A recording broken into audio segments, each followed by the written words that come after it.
আসসালামু আলাইকুম। সংবাদে আপনাদের সবাইকে স্বাগত জানাচ্ছি। আমি ফিরোজ তোহা। শুরুতেই সংবাদ শিরোনাম।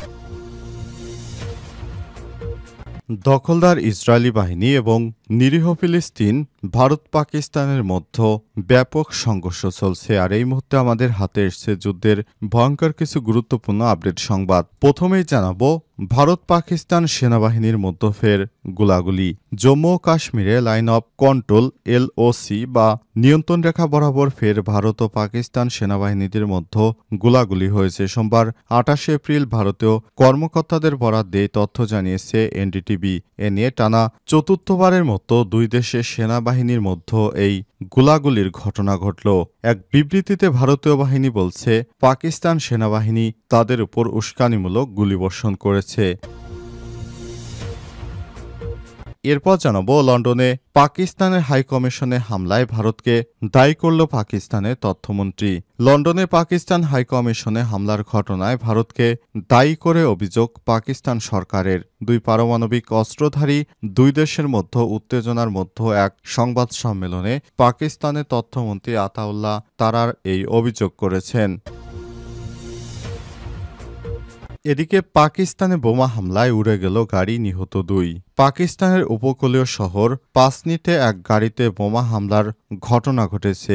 এতে দেশটির দুইজন নিরাপত্তারক্ষী নিহত হয়েছে। এছাড়াও আহত হয়েছে একজন বেসামরিক লোক। আজ পাকিস্তানের প্রভাবশালী পত্রিকা ডনের অনলাইন প্রতিবেদনে এই তথ্য জানানো হয়েছে।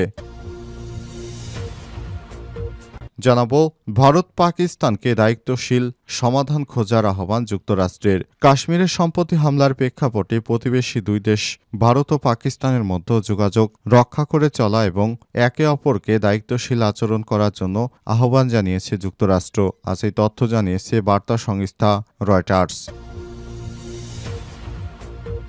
এবং সর্বশেষ জানাবো, কক্সবাজারের সাবেক এমপি জাফর আলম গ্রেপ্তার। কক্সবাজার ১ আসনের সাবেক এমপি মোহাম্মদ জাফর আলমকে রাজধানী ধানমন্ডি থেকে গ্রেপ্তার করেছে গোয়েন্দা পুলিশ ডিবি। বিকালে ঢাকা মেট্রোপলিটন পুলিশের পাঠানো এক সংবাদ বিজ্ঞপ্তিতে এই তথ্য জানানো হয়েছে।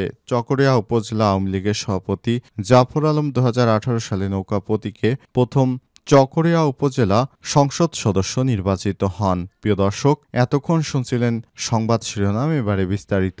তবে তার আগে বন্ধুরা, অনুরোধ থাকবে এই সংবাদটিতে একটি লাইক দিন। এই চ্যানেলে আপনি নতুন হয়ে থাকলে আমাদের সংবাদটি দেখতে দেখতে চ্যানেলটি সাবস্ক্রাইব করে রাখুন। কমেন্ট করে বন্ধুরা আপনার মূল্যবান মতামত জানিয়ে দিন আপনি বিশ্বের কোন দেশ থেকে বা বাংলাদেশের কোন স্থান থেকে আমাদের সংবাদটি দেখছেন এবং শুনছেন। এবারে বিস্তারিত। ভারত পাকিস্তান সেনাবাহিনীর মধ্যে ফের গোলাগুলি।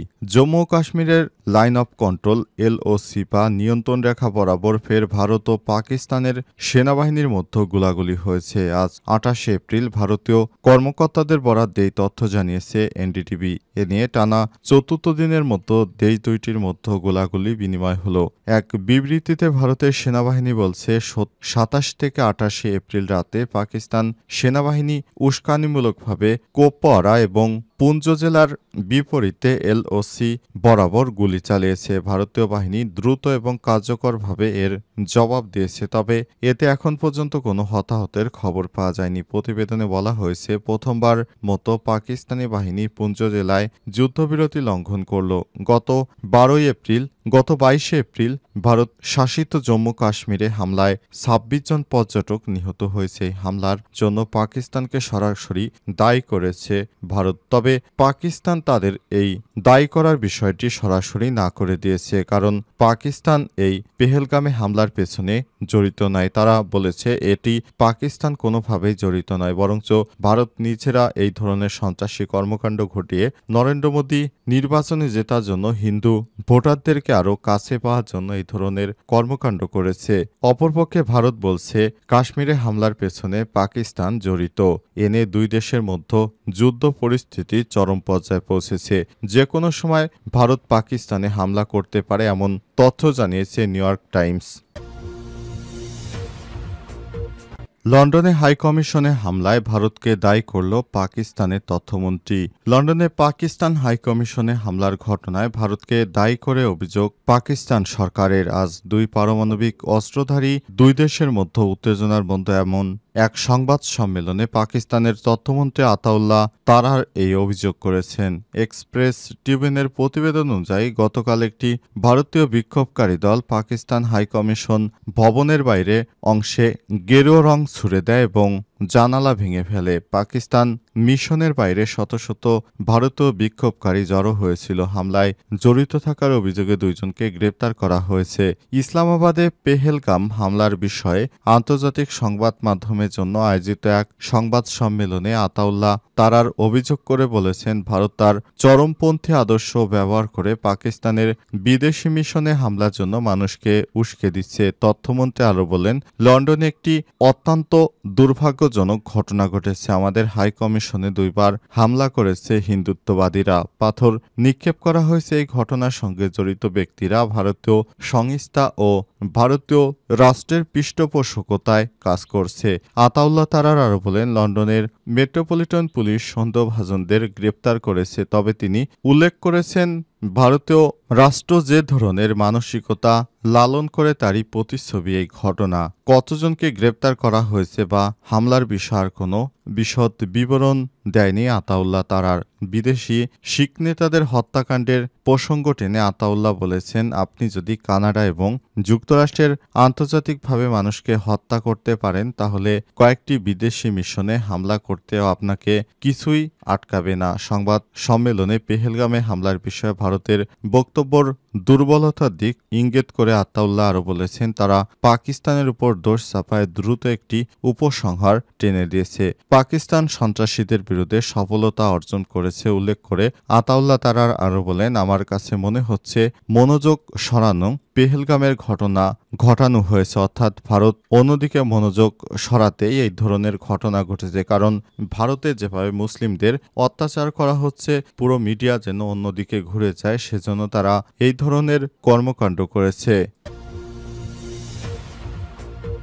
পাকিস্তানে বোমা হামলায় উড়ে গেল গাড়ি, নিহত 2। পাকিস্তানের উপকূলীয় শহর পাসনিতে এক গাড়িতে বোমা হামলার ঘটনা ঘটেছে। এতে দেশটির 2 জন নিরাপত্তা রক্ষী নিহত হয়েছে। এছাড়াও আহত হয়েছে একজন বেসামরিক লোক। সোমবার 28 এপ্রিল পাকিস্তানের প্রভাবশালী পত্রিকা ডনের অনলাইন প্রতিবেদনে তথ্য জানানো হয়েছে। প্রতিবেদনে বলা হয়েছে, এই হামলা ছাড়াও কাচ্চি জেলার দাহার পুলিশ লাইন্সে এবং সিবি টাউনে একটি পশুপালন কার্যালয়ে গ্রেনেড হামলা হয়েছে। পাক কর্মকর্তারা বলছেন, গতরাতে গোয়েন্দারা জেলার পিশিন টাউনে মুস্কান চৌকে একটি গাড়ি লক্ষ্য করে আইইডি বিস্ফোরণের ঘটনা ঘটায়। এতে গাড়িতে থাকা নিরাপত্তা বাহিনীর 2 জন সদস্য নিহত এবং একজন আহত হয়েছে। পুলিশ একজন সিনিয়র কর্মকর্তা বলছে, শক্তিশালী বিস্ফোরণে গাড়িটি উড়ে যায় এবং মারাত্মকভাবে ক্ষতিগ্রস্ত হয়। এতে পাসনি শহরের বাসিন্দাদের মধ্যে আতঙ্ক শুরু হয়েছে। তবে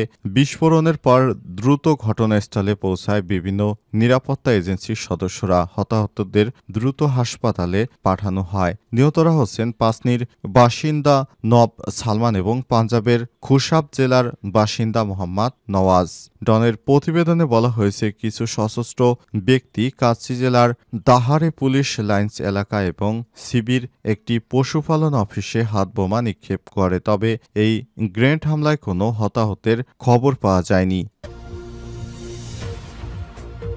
কক্সবাজারে সাবেক এমপি জাফর আলম গ্রেপ্তার। কক্সবাজার এক আসনে সাবেক এমপি মোহাম্মদ জাফর আলমকে রাজধানী ধানমন্ডি এলাকা থেকে গ্রেপ্তার করেছে গোয়েন্দা পুলিশ ডিবি। আজ ঢাকা মেট্রোপলিটন পুলিশ ডিবির পাঠানো এক সংবাদ বিজ্ঞপ্তিতে এই তথ্য জানানো হয়েছে। চকরিয়া উপজেলা আওয়ামী লীগের সভাপতি জাফর আলম 2018 সালে নৌকা প্রতীকে প্রথমবার সংসদ সদস্য নির্বাচিত হন। তবে নানা বিতর্কিত কর্মকাণ্ডের কারণে 2024 সালে নির্বাচনে তিনি আওয়ামী লীগের মনোনয়ন পাননি।